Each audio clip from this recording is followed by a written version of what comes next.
Now, where the government has failed, members of the community and the private sector are coming together to tackle the road network and infrastructure concerns following the devastating floods in KZN in April. Today, Durban North residents have gathered in their numbers to celebrate the completion of repairs and reconstruction of the bridge connecting Durban to Ballito. ENC's senior reporter Desan Thathia is following these developments. Let's cross over to him now for the very latest. No doubt a little bit of comfort for the residents who are now able to use that infrastructure to get around and really just focus on other repairs that need to be made in different parts of the province, or that community rather, Desan. Rafiwa, there's been a growing trend around Durban, especially post-floods, where we've been seeing communities and businesses come together and trying to really fill in the gaps where they can, because you'll know that since the floods there's been quite a long process in getting funding, in getting government to act and to get all of these repairs done. In many senses, I'd say that these authorities were overwhelmed by the nature of this disaster and really what it brought. So this bridge here at La Mercy was one of the badly damaged ones. Here off to my left there was a washaway, and it has now been rebuilt. It's expected to be reopened for use later this afternoon. And the interesting thing here, like in other parts of Durban, is that it took a community and that business community to in fact get the ball rolling and start these conversations, even come up with certain resources. So today is a bit of a celebration where the community comes together and they now have a party, so to speak, in the morning. They had a walk earlier today. There's now something that looks like a flea market that's happening here behind us.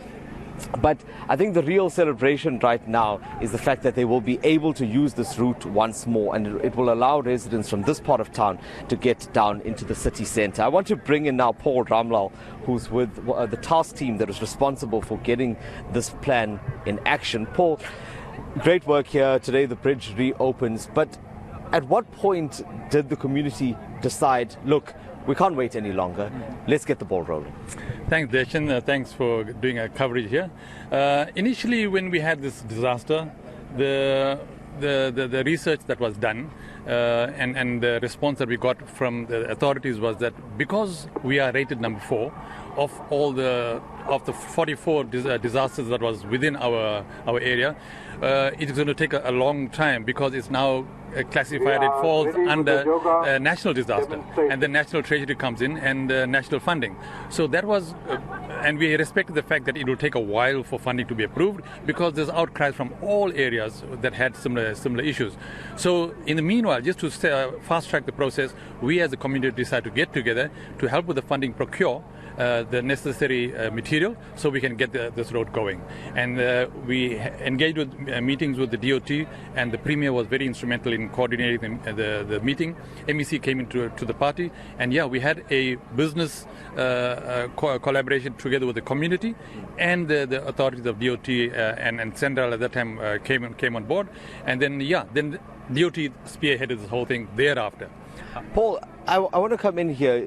One of the concerns, there's been questions around safety. When you see communities stepping in and getting involved in infrastructure projects, there's always that concern about, are these projects checked and how does that work? Talk to me about the role of the other agencies in making sure that this road is 100% safe to use. Okay, we have to appreciate the fact that DOT stepped in to say, guys, if we need to fast track this project, we cannot send it out to contractors, because the normal tender process will take a long time. Procurement obviously takes ages. So what DOT decided that they will get their local infrastructure, their in-house teams, to do the development. So they had their own engineers, their own architects, surveyors, and the entire team from DOT. Because of the liability, they came in and they did oversee the project, and that was the reason why they did not want to get our local involvement to do the construction. So we appreciated that, and the minute the fundraising started, we supplied the initial material, and then thereafter DOT took over because funding was then released, and from there it was just a full steam ahead.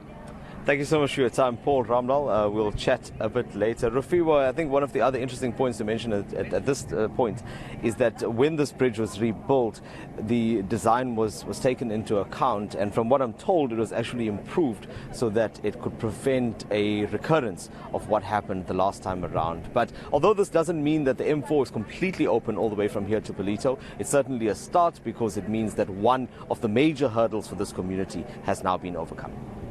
Indeed, Adesan Thathia, thank you for bringing us those developments. We'll catch up with you a little bit later. That's our senior reporter there in KZN, bringing us the developments around community members as well as private companies coming together to recreate or rejuvenate the infrastructure that was destroyed by the floods.